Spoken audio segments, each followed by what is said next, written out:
Gente, vou começar aqui me apresentando, me de áudio descrevendo. Eu sou a Tatiana Pimenta, sou CEO e fundadora da Vitude. Eu sou uma mulher branca, de cabelos pretos, um pouco abaixo do ombro, estou usando uma franjinha.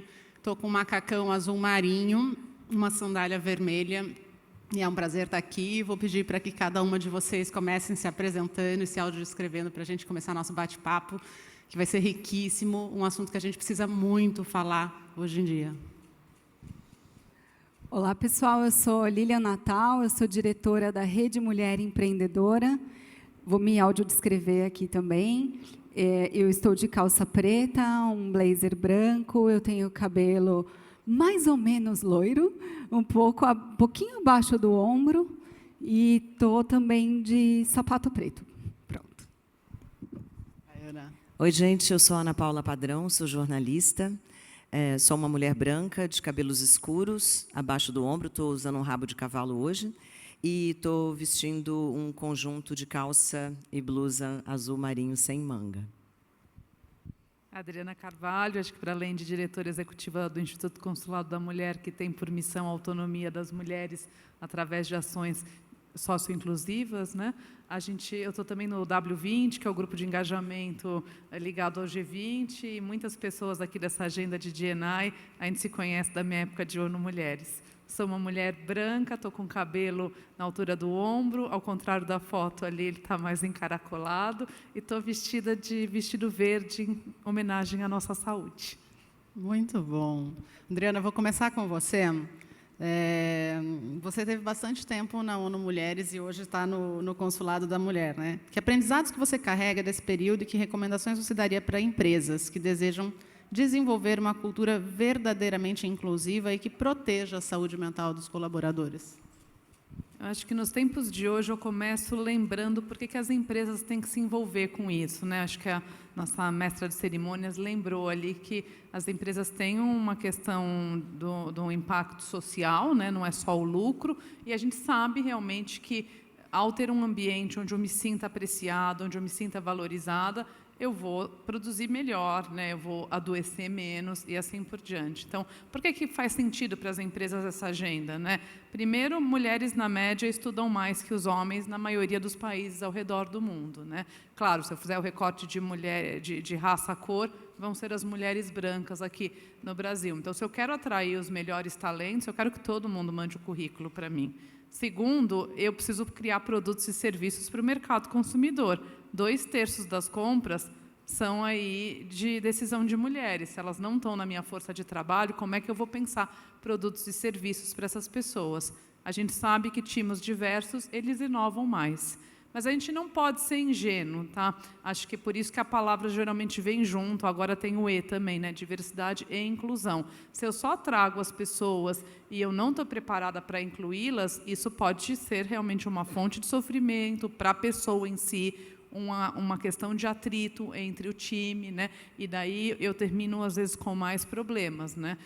Então, a gente precisa desse link o tempo todo. Então, eu acho que, mais do que nunca, as empresas elas têm que lembrar as suas pessoas por que elas têm esses compromissos. No caso do Brasil, a gente tem legislação de política salarial. Se eu não tenho isso, eu não vou cumprir com essas questões. A gente está discutindo aqui a NR1, né? Então, assim, eu vou ter também vários riscos se eu não vou fazendo isso. Então, acho que é fundamental a gente conscientizar as pessoas, tanto a liderança como as pessoas nas empresas, nesses tempos de polarização, por que as empresas não podem ignorar esse assunto, né? E, ao fazer isso, principalmente cuidando da inclusão e da equidade, que é como eu ponho os banquinhos nas alturas certas para que as pessoas possam chegar lá, eu vou realmente contribuir positivamente para a questão de saúde. Então, acho que para o início de rodada era isso, Tati. Muito bom. Ô, Ana, posso fazer uma brincadeira? Pode. O pessoal disse que eu precisava falar com você. Para tudo, mãos para cima.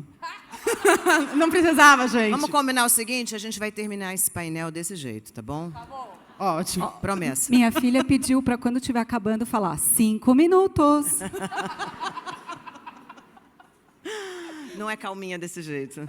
É um pouco mais nervosa. Ana, recentemente você anunciou a saída do MasterChef para se dedicar à Conqueruna. uma unidade voltada à formação de lideranças femininas. O que te motivou a dar esse passo e como você enxerga o impacto desse projeto na construção de ambientes corporativos mais saudáveis e inclusivos? Bom, gente, muito bom dia. Muito obrigada pelo convite, Tati. A gente se conhece há muitos anos. Eu sou uma entusiasta de iniciativas como a da Tati. Muito obrigada por estar aqui, Adriana. Também uma mulher que eu respeito muito na atividade de diversidade e inclusão. E muito obrigada, Lilian. Dá um beijo na Ana por mim. Eu me interesso... Só uma interrupção. Acho que a gente tem que reconhecer a Ana foi uma das primeiras mulheres em posição de liderança a trazer esse assunto aqui para o Brasil. Eu sou chata, eu falo disso há 20 anos. Você merece aplausos por isso, Ana. Quando foi que a gente começou a falar disso, Adriana? A gente 2012, junta? sei lá. 2012, mas eu falo disso desde... Podem procurar as minhas matérias de 2098. Eu já fazia viés feminino em todas as reportagens. Lá na minha quarta vida, que foi no jornalismo, porque algumas outras aconteceram depois. Então, gente, eu fico até constrangida de falar sobre diversidade e inclusão de maneira geral, do lado de pessoas como as que estão aqui, ou na frente da Carol Aguinarra, que está ali, que é uma especialista no assunto, que me ensinou tanto. Todo lugar que eu vou, eu falo. Eu aprendi muito com a Carol. Os meus eventos hoje têm acessibilidade, têm Libra, tem preocupação com rampas largas o suficiente para uma cadeira de rodas, tem elevadores adaptados, banheiros adaptados, e eu não vou para lugares, fazer evento em lugares que não tenham isso por causa da Carol. Então, muito obrigada, Carol. A gente tem que ter humildade para aprender. Que bom que você foi lá, puxou minha orelha e falou, não é assim que faz, é de outro jeito. Eu fui lá e fiz. Não fiz? Então, eu sou uma ótima aluna mesmo, gente.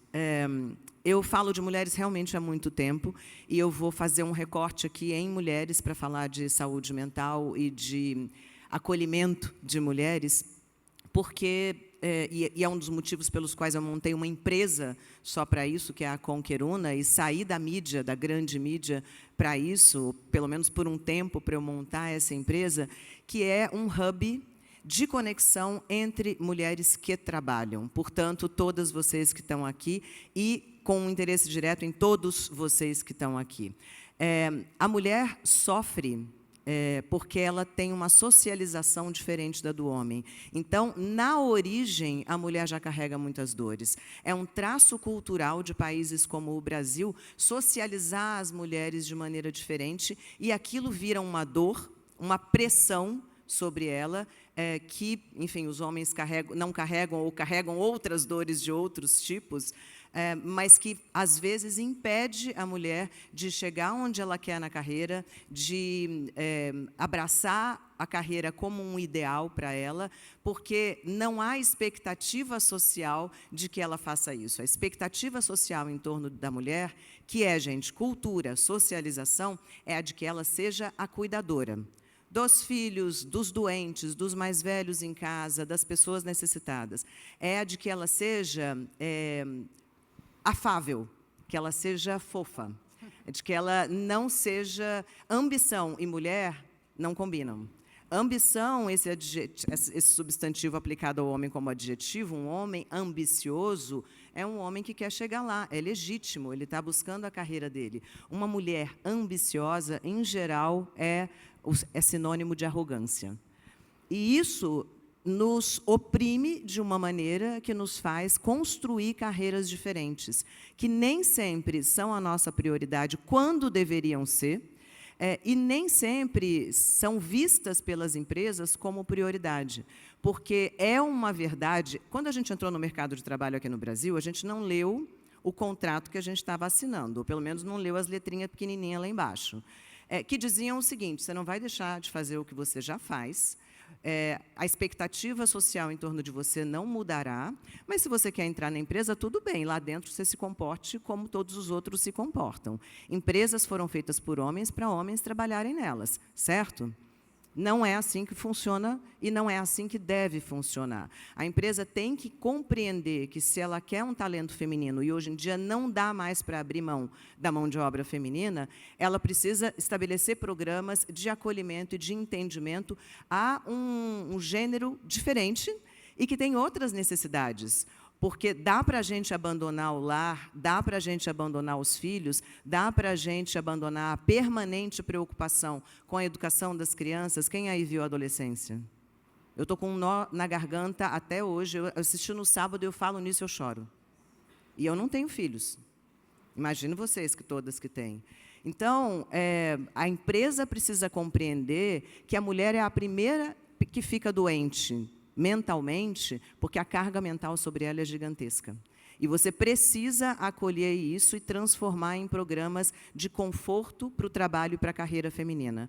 Com Queruna faz uma coisa que eu acho que é muito importante, que é colocar as mulheres em hub, colocar as mulheres frente a frente. Elas têm carreiras parecidas, elas pertencerão ao mesmo grupo, que é um grupo que a gente forma dentro de uma plataforma específica para a formação de comunidade, tá?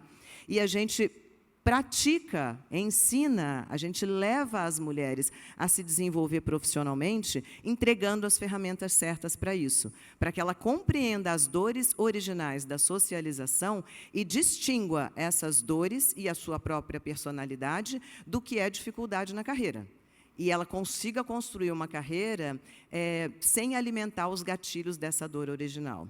Então, é muito soft skill, é muito contextualização do que é a socialização feminina e, na sequência, entrega de ferramentas que podem ser de hard skill para que o trabalho dela se dê de maneira mais fácil, para que ela não se sinta constrangida num ambiente masculino, para que ela saiba posicionar a própria voz, para que ela tenha segurança nas posturas, para que ela consiga encarar uma equipe sem medo de parecer arrogante e sem ter que ser fofa demais e não ter credibilidade, enfim, para que ela consiga construir a carreira com base nos skills técnicos que ela já tem e separando o que é a dor de ser mulher no Brasil e em muitos outros lugares. Desculpa, Tati, me alonguei um pouco demais. Mas, em tese, é isso, gente. Em tese, não, a gente está fazendo na prática, tá? A gente está atendendo, inclusive, empresas como as de vocês que estão aqui. Com muita gamificação nos conteúdos, o que torna a prática da aprendizagem muito mais fácil. Tem muita técnica para isso e tem plataformas específicas para isso. A gente está indo longe. Isso aí. Tenho certeza que vai mais longe ainda, Ana. Lilian, sabe, quando eu estava conversando, a ideia desse painel nasceu de um bate-papo e quase que um desabafo ali com a Ana Fontes, porque a gente tem percebido que a pauta de diversidade e inclusão tem retroagido em algumas empresas, né? A gente percebe que, com a eleição do Trump nos Estados Unidos, alguns posicionamentos mudaram, algumas empresas deram um stop nos seus programas e a gente começou a discutir. E um dia, nessa discussão, a Ana, puxa, vamos falar disso? Eu falei, o Vitude Summit está chegando, vamos falar disso no Vitude Summit, estamos aqui, né, com vocês reunidas. Eu queria que você falasse um pouquinho do trabalho que a RME faz, né? Vocês têm lá vocês reúnem um grupo de empreendedoras e qual que é a importância dessa pauta de diversidade e inclusão para as empresas, né? Começa falando disso para a gente. Bom, primeiro é um prazer estar aqui, até maldade de falar depois da Ana Paula, que fala tão bem, né? E está com mulheres tão incríveis. Eu estou aqui substituindo a Ana Fontes, que teve um imprevisto, mas é com muito prazer. Eu sou resultado desse uma sobe puxa a outra, então é muito legal estar aqui conversando com vocês. Bom, a Rede Mulher faz esse trabalho o nosso foco é a independência econômico-financeira das mulheres, e a gente trabalha em prol não somente das empreendedoras, mas também, né, da força de trabalho, e a gente também faz muito esse trabalho de empregabilidade. Então, a gente já tem aí na nossa base, hoje, 2 milhões de mulheres, e já impactamos com capacitações 15 milhões de mulheres, então, realmente, um trabalho...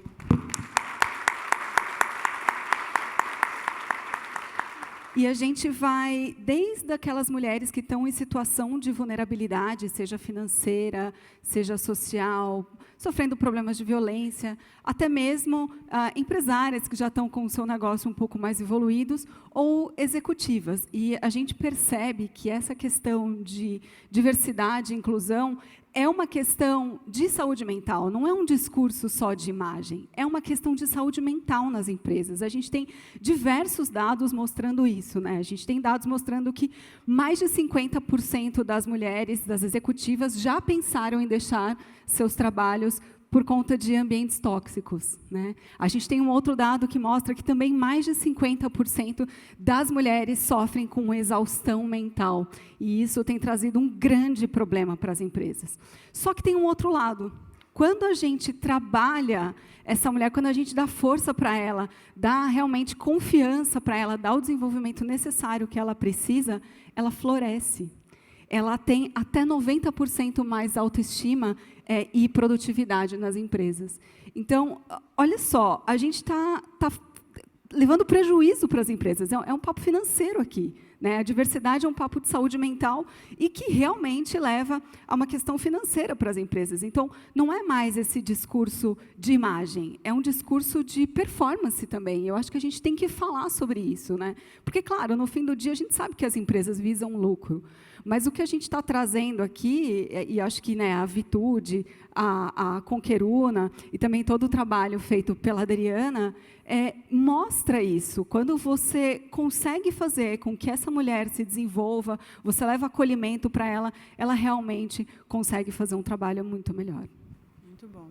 E aproveitando o gancho aqui, né, da Lilian, como é que vocês têm visto essa percepção que eu tive de discutir com a Ana Fontes? A gente claramente estava debatendo, a gente está vendo as empresas, algumas desacelerando, outras desinvestindo, e a gente tem percebido que aquelas que acreditam de verdade na pauta têm optado por não falar disso para não entrar em confronto ali, né, principalmente nos Estados Unidos. A gente tem visto bastante isso nas multinacionais. Como é que vocês têm enxergado esse movimento? Qual o impacto que isso pode gerar nas organizações? É preocupante, né? Porque, como eu comentei no início, a gente tem razões de direitos humanos, né? Como diria Hillary Clinton, o direito das mulheres são direitos humanos, mas a gente também tem questões econômicas e questões de sustentabilidade do planeta, né? Se a gente quer dar conta de todos os desafios para resolver, se a gente quer crescer, muito melhor crescer, né, gente? Quando a gente está crescendo em PIB, tudo fica mais fácil, né?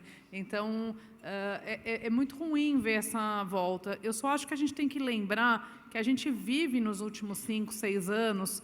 Eu nunca vou esquecer uma frase que eu falei na Bolsa de Valores, já faz uns 7 anos, num Ring the Bell, que era o dia que você batia o sino lá pelo Dia Internacional das Mulheres, que a gente tinha muitos argumentos bons, pesquisas do porquê fazer, mas, ainda assim, a gente tinha muita gente que não fazia. Então, Nilza da Silveira, Freud e Jung teriam que baixar aqui na Terra para poder diagnosticar as pessoas. Tá? Desde então, eu acho que essa polarização que a gente vive como sociedade, em todos os países, as questões de diversidade, equidade e inclusão, muitas vezes elas são escolhidas como cortina de fumaça, né? A Lili fez um artigo bem legal no Globo falando de que isso era a ponta do iceberg para uma crise de valores, tá? Artigo com o qual eu concordo 100%. Então, acho que mais do que a gente ficar se apegando no que está acontecendo hoje, eventualmente nos Estados Unidos, a gente tem que pensar que faz 5 anos que a gente tem esse problema de que quase que é metade do mundo contra metade do mundo, né? E como que a gente traz isso para o nível mais básico, né? Porque às vezes a gente pode ficar, você concorda com isso, eu não concordo, é racismo reverso, né? E daí a gente vai entrar em coisas aqui que eu nem quero entrar. Mas, assim, como que a gente traz para um argumento mais de baixo? Nós concordamos com essa base aqui? Se nós concordamos com essa base aqui, nós temos que fazer isso, não tem jeito, né? Então, sim, tenho muita preocupação, mas também tenho muita esperança. Aqui no Brasil, a gente teve os principais movimentos empresariais pela questão de diversidade, equidade e inclusão, fazendo um manifesto. A gente não viu empresas saindo dos movimentos, sua maioria continua. E termino chamando a atenção que 94% dos empregos estão nas médias e nas pequenas empresas, gente. Então, a gente às vezes sai do ambiente de trabalho por muita pressão, cria um empreendimento e replica o mesmo sistema. Então, acho que a gente também tem que alimentar muito esse ecossistema, para que esse ecossistema, que vai ter 5 pessoas, 10 pessoas, não vai ter super políticas, mas como ele não replica, muitas vezes, o ecossistema que ele decidiu que não queria pertencer. Gente, eu acho 3 coisas. Primeiro, a história é cíclica. A segunda, que é muito importante para mim, é que eu sou uma otimista. E a terceira é que, por causa desse movimento da história, quando você tem um empurrão muito forte na porta virar uma reação. Virar. O que você faz nessa hora? Resiste. Resiste. A Adriana não vai desistir, a Lília não vai desistir, a Tati não vai desistir, a Carol não vai desistir. Eu já vi tanta coisa, né? Já vi tanta coisa acontecer. Desde 1998, quando eu comecei a falar disso, 1998, gente, eu estou muito velha, vou fazer 60 anos esse ano.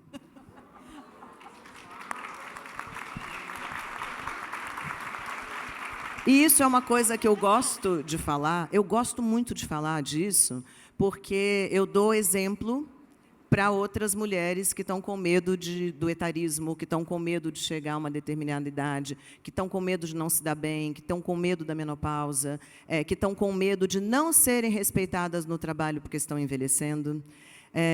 Então, eu uso a minha imagem para resistir. E a gente vai resistir. Ninguém aqui vai parar de falar disso. Ninguém aqui vai parar de brigar.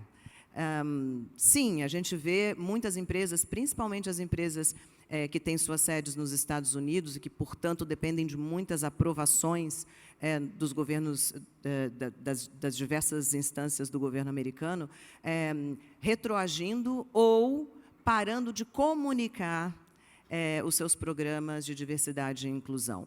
Mas, no Brasil, a gente tem empresas brasileiras grandes, e legais e boas, que se uniram, como disse a Adriana, para dizer, não voltarei atrás.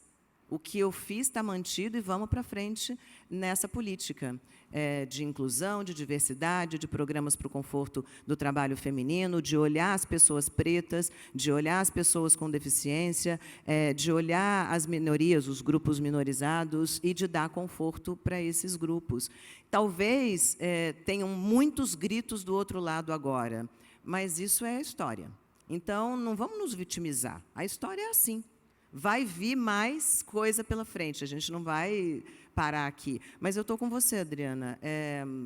Nos cabe olhar para trás, ver que a gente já teve em outros lugares, que as coisas melhoraram dos anos 50 para cá, que isso aqui é um pedacinho da história e que, quanto mais a gente avançar, mais reação vai ter. Inclusive do ponto de vista moral, o que muito me preocupa. Então, eu comecei a trabalhar numa época em que não tinha mulher no mercado de trabalho. No meu, especificamente, que é o jornalismo, de onde eu comecei, até tinha. Mas eu olhava para cima e eu não tinha ninguém para copiar. Eu não tinha mulher sentada em cadeira número 1, a não ser que fosse herdeira, para olhar e dizer, eu quero chegar lá. Então, eu tive que inventar o meu caminho, assim como todas as mulheres dos anos 80. E depois ficou mais fácil para a geração que veio a seguir. Então, esse é o nosso papel. O meu papel é resistir, colocar a minha imagem a favor disso. Então, vai ter mesmo. Mas, para mim, tanto faz. É mais uma guerra. Vamos embora. Bora. Lembra ontem que eu falei que precisávamos de um exército, né? Olha aqui, eu falo. Lilian, tem um ponto interessante, né? A gente precisa resistir, a gente precisa falar com as empresas e tem empresa fazendo coisa muito legal. O que vocês têm feito com empresas e como que essas empresas podem implementar ações concretas, né, que efetivamente promovam oportunidades para as mulheres, reduzindo essas barreiras invisíveis que a gente percebe por aí? Bom, eu acho que tem diversas ações que as empresas podem fazer e acho até que, compartilhando desse momento que a gente está vivendo, né, que vocês estavam comentando, o meu sentimento é de que as empresas que estão indo na contramão desse movimento, que é muito mais vindo dos Estados Unidos do que, de fato, vindo das empresas daqui, como vocês comentaram, mas as empresas indo na contramão, elas vão se destacar. Né? Então, isso já está acontecendo. A gente já está vendo empresas falando, eu vou resistir, e todo mundo olhando para aquela empresa. Essa empresa ela vai atrair os melhores talentos, essa empresa vai atrair atenção, essa empresa vai atrair cada vez mais nós, mulheres. Né?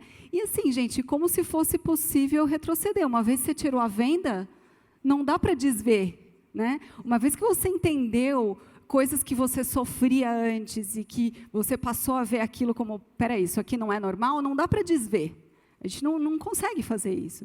Então, cada mulher que ganhou consciência sobre o seu papel, sobre a sua importância, sobre a sua capacidade, ela não vai desver isso mais. Então, não tem como a gente voltar. Claro, vai ter aí... Eu estava conversando com Denise Rios essa semana, maravilhosa também, ela faz um grande trabalho de ESG, e já foi de diversas grandes empresas, e acho que o que a gente tem que contar aqui é que, bom, se antes ia demorar quase 200 anos para a gente ter igualdade de condições com os homens, agora esse tempo aumentou. Isso quer dizer que a gente tem que aumentar a nossa força, a nossa luta. E aí, o que as empresas podem fazer, né, de concreto? Acho que a primeira coisa é ter um diagnóstico da situação da empresa. O que está acontecendo com as mulheres da sua empresa? Né? Que a gente sabe que hoje as mulheres já são mais escolarizadas, né? É a grande força de trabalho. Quando a gente fala em camadas... minorizadas da população, a gente já tem, por exemplo, mais mulheres empreendendo do que homens, né? A gente já tem mais mulheres chefes de família nessas camadas. Então, acho que a primeira coisa é a empresa entender o que está acontecendo lá dentro. Então, fazer um grande diagnóstico para entender, né, quantas mulheres você tem em papéis de liderança, né, o que está acontecendo com a saúde mental dessas mulheres. Acho que essa é a primeira coisa. Depois, a empresa se comprometer. Ter metas e falar, divulgar essas metas, para ela se comprometer. Não, é isso que está acontecendo e as minhas metas são essas aqui. Tem que se comprometer publicamente, sabe? Em terceiro lugar, fazer um grande trabalho de desenvolvimento dessas mulheres. E, por último, para não me alongar aqui, eu diria que ter um trabalho aí de acolhimento, saúde mental, né? Contratar a Vitude, a Conqueruno, entendeu? É isso. Já gostei. Não foi combinado, hein? Adriana, aproveitando o gancho aqui, quais são os grandes equívocos que você vê as empresas cometendo quando a gente está falando de política de diversidade e inclusão? Eu acho que elas tratam como uma coisa, primeiro, só no voluntariado, gente. Então, eu monto os grupos de afinidade e isso dá conta. Nenhum projeto sério em empresa você faz sem recurso, sem plano de trabalho, sem governança. Esse assunto precisa da mesma coisa. Então, só reunir as mulheres que estão na liderança, ou as mulheres da empresa, ou as pessoas negras da empresa, ou as pessoas com deficiência, e esperar que elas autorresolvam um problema nas horas extras de trabalho delas, não é... Pode ser uma parte, elas podem estar lá e têm um papel, mas só isso não adianta. A própria parte do tokenismo, né? Então, eu contrato uma pessoa deficiente na liderança e eu acho que eu fiz tudo. Já tenho uma pessoa para chamar de minha. Tenho uma mulher no comitê executivo, acho que fiz tudo. Tenho uma pessoa. Não é verdade. Inclusive, quando a gente está sozinha, pode ser um lugar de muito maior adoecimento e pressão. Os números falam que você sempre tem aquela regrinha de 3. Você pôr 30%, você devia estar perto de 3% ou de 30% para que aquelas pessoas não se sintam, a Adriana tem que levar o mundo nas costas. Não, temos Tatiana, Ana Paula, Adriana, Lília, já temos um número mínimo para poder não ficar personificado, né? Precisa de consistência, a gente não tem bala de prata nesse assunto, e não é tiro curto. Então, assim, tem que ter, não adianta eu faço esse ano um super programa legal e depois eu não faço mais nada, não. Melhor fazer um pouco menos com consistência do que não fazer. E eu acho que tem uma parte, não é só o RH, porque se o negócio, se as funções não se envolvem, a gente não vai para frente, mas também não pode ser sem o RH. O RH é que tem vários dos indicadores ali, demografia, acesso às questões de assédio, acesso às questões da própria saúde, né? Então, assim, se a gente não faz esse recorte, o RH não está envolvido, não pode. E uma outra área que é chave também para essas coisas é a área de comunicação interna, gente. Comunicação tem um papel muito importante de disseminar essas questões, de ajudar a gente a mudar essa cultura, porque todo mundo, em alguma medida, reproduz ainda o machismo, reproduz o racismo, reproduz a LGBTQI-fobia, todas, inclusive as mulheres, como a Tati falou aqui, inclusive mulheres engajadas como eu. Dizer que eu nunca reproduzo nada é uma mentira. Não tem ninguém que pode falar, eu estou lá, nenhum país está lá, nenhuma empresa está lá 100%. É um caminho. Então, a gente tem aqui um pouco da questão da homeopatia, tem que ser doses constantes e diárias, tá? Então, é isso, mas assim, me alegro muito. Por exemplo, eu estou num instituto, que é uma organização sem fins lucrativos, que foi criada em 2002 pela Whirlpool, que é a dona da Consul, da Brastemp e da KitchenAid, né? E desde então a gente vem trabalhando pela autonomia das mulheres, para a geração de renda, né? Mulheres realmente em situação de vulnerabilidade. Então, essa consistência permite que hoje a gente tenha realmente muito impacto.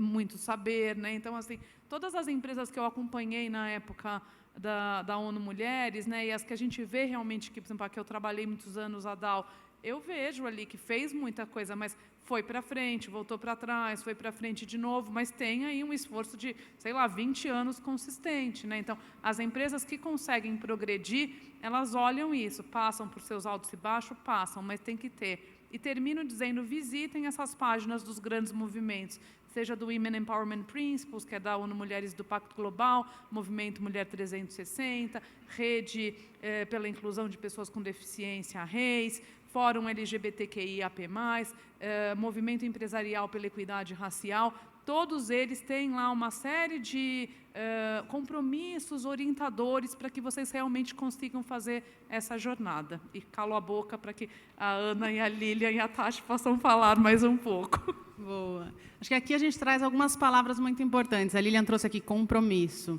né? Você falou em consistência, a Ana falou em intencionalidade. Acho que a gente precisa pensar nisso quando a gente está falando de diversidade e inclusão. A Adriana traz aqui uma série de plataformas, né, e ela convida vocês para conhecerem. E eu queria falar um pouquinho das duas plataformas aqui, que tanto a Ana quanto as duas Anas, né, Ana Fontes e Ana Paula Padrão, construíram algum tempo atrás, contando uma historinha. A Vitude foi fundada em maio de 2016, eu tinha alguma reserva para fazer mais ou menos 2 anos sem receber nenhum salário, e até o final de 2017 a gente não tinha conseguido levantar nenhuma rodada de investimentos, e a gente estava preparando para parar, né? Eu e o Everton já estávamos procurando emprego, já estávamos, não vai dar certo, ninguém acredita, eu já tinha falado com mais de 200 investidores, e todo mundo tinha me dito não. Isso aqui não vai dar certo, ninguém vai fazer terapia online, não. Até que um belo dia me passa, a Ana Fontes me liga e fala assim, Tati, teve uma painelista que desistiu, né, teve um imprevisto, não vai poder participar. Você topa vir falar um pouquinho do que você está fazendo na Vitude? E eu fui no Fórum Mulher Empreendedora, isso devia ser setembro, outubro de 2017, e, né, subiu ao palco, tive ali um painel muito parecido com esse aqui, era 3 empreendedoras falando o que elas estavam fazendo, e quando eu desci do palco, assim, na plateia, tinha uma pessoa da Vetor Editora, outra Ana Butino, não sei se ela está por aí hoje, mas se tiver o pessoal da Vetor aí, dá um alô, e eles estão lá como patrocinadores. E a Ana achou incrível aquilo que a gente estava conhecendo, falou, você precisa conhecer o meu CEO, você precisa conhecer o Ricardo, e 40 dias depois a Vetor fez, deu um term sheet para a gente, eu quero investir em vocês, e é por causa da Vetor que a gente está aqui hoje, e por causa da Ana Fontes, eu costumo dizer que ela é fada madrinha da gente. Então, eu queria perguntar para vocês, contando essa historinha, qual a importância, né, do Women on Top, evento que o Tempo de Mulher organiza, e do Fórum Mulher Empreendedora, que a RME organiza com tanto carinho, o impacto que vocês têm, empreendedoras assim como eu, que estão aqui hoje construindo e falando de saúde mental por conta de ações como a que vocês fazem e dão palco para outras mulheres falarem, outras CEOs falarem, mostrar que é possível. Bom, essa palestra da Tati, eu estava na plateia, no Fórum da Rede Mulher Empreendedora, e eu estava começando a empreender com a minha startup naquela época. E eu olhei para a Tati e falei, caramba, que legal! E ela super no começo, falando como ela tinha validado a ideia dela. Inclusive, acho que eu nunca te contei, eu já usei o seu case em vários treinamentos para startups, falando, gente, tem que validar sim.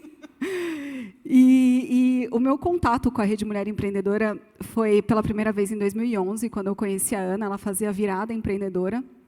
Foi a primeira edição, eu estava grávida da minha filha naquela época, e eu tinha muita vontade de fazer alguma coisa diferente pelo mundo. Eu queria empreender de alguma forma, enfim, ter, né, aquela coisa quando também você começa a ter filho e começa a querer mudar a sua cabeça. E eu vi a Ana falar. A Ana é uma pessoa que veio de uma situação de extrema pobreza, ela é alagoana, e ela com vários irmãos, e ela conseguiu virar o jogo. Ela virou executiva de uma grande montadora, que ela ficou por muitos anos, e lá ela passou por muita coisa, como, acho que, se não todas, quase todas as mulheres já passaram no mundo corporativo, e ela resolveu, das dores dela, fundar a Rede Mulher Empreendedora.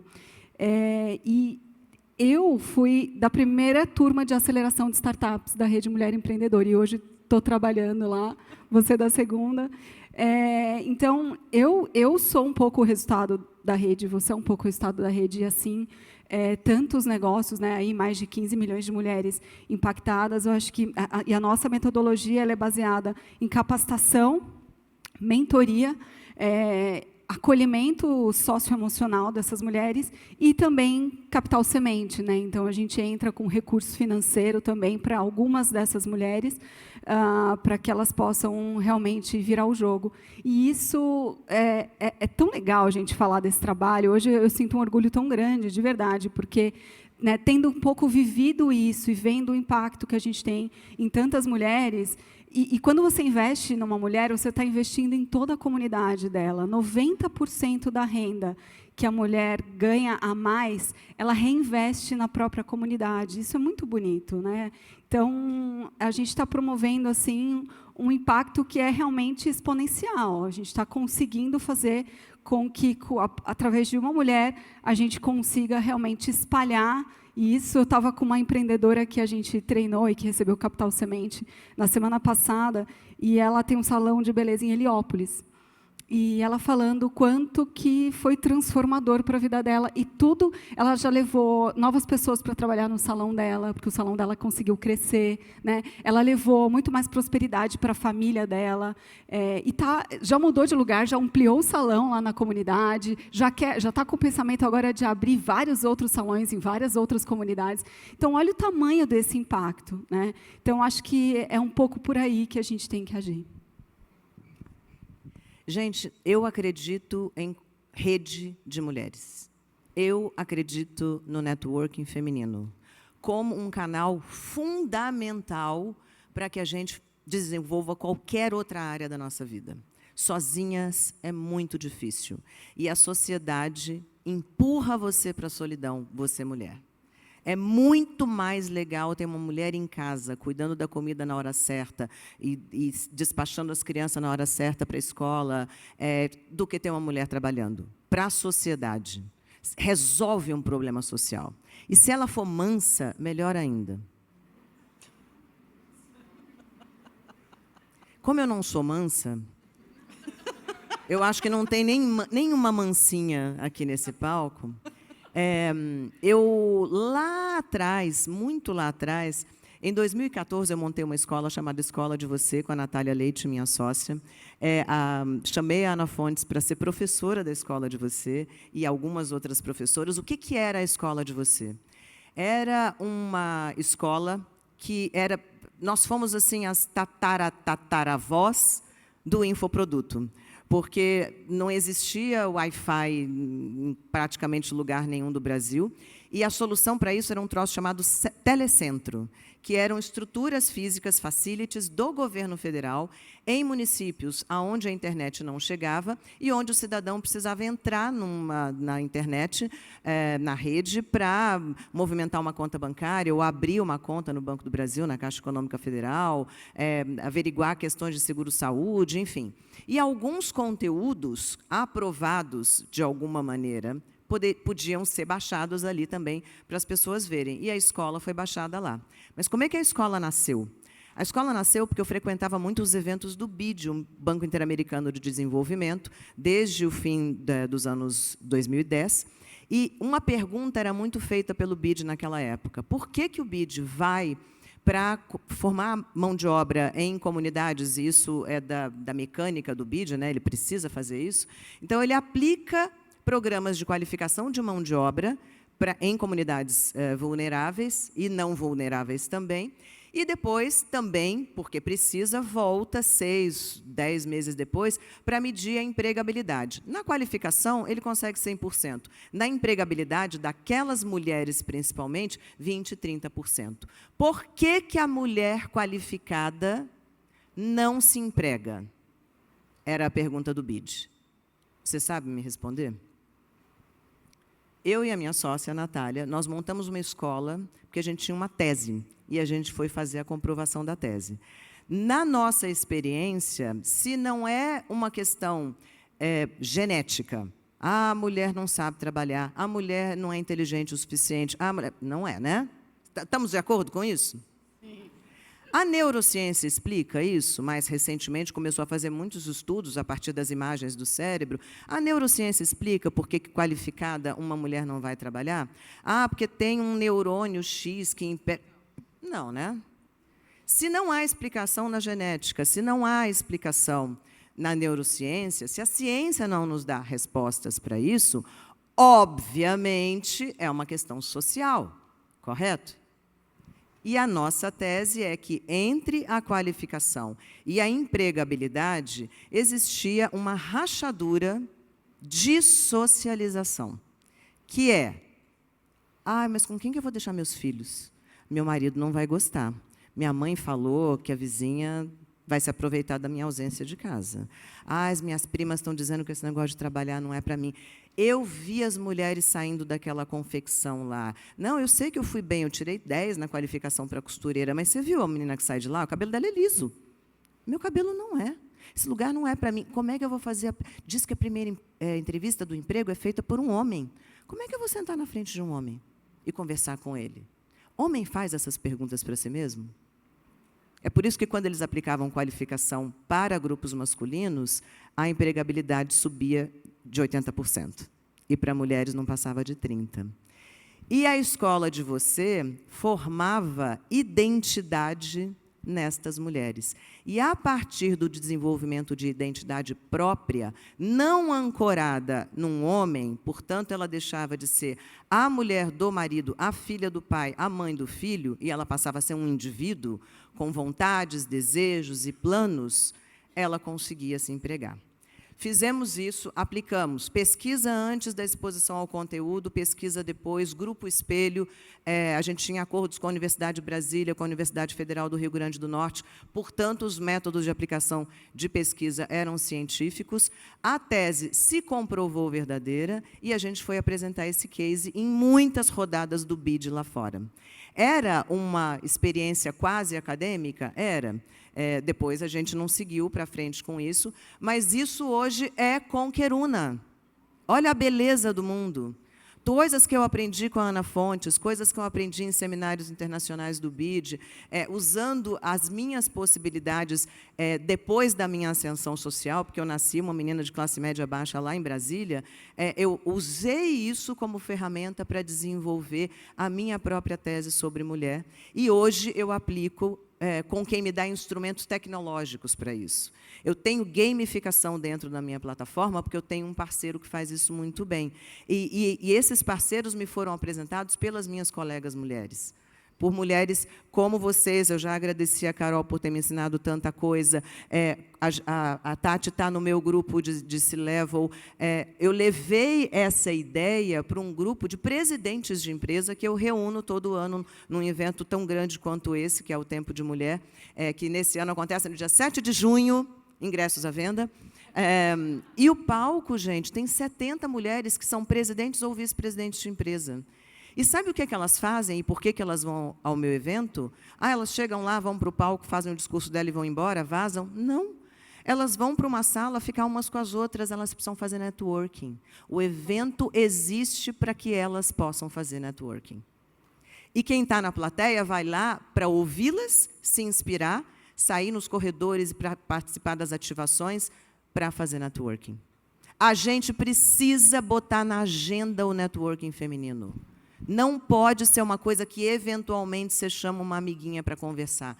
Você tem que ter, como meta profissional, achar o seu par na outra empresa e chamar para almoçar.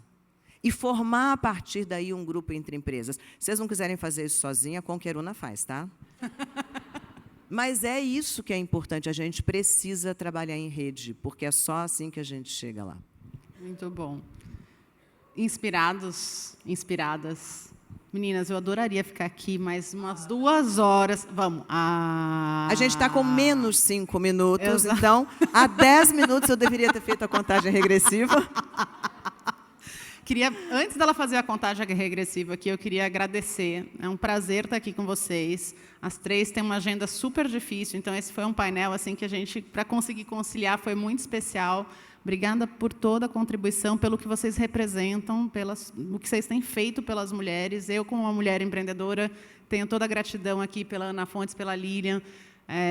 Eu falo que a Ana é minha fada madrinha, porque sem ela talvez isso aqui não estivesse acontecendo hoje, e que a gente possa ter deixado vocês um pouquinho inspirados. E, Ana, sua contagem regressiva.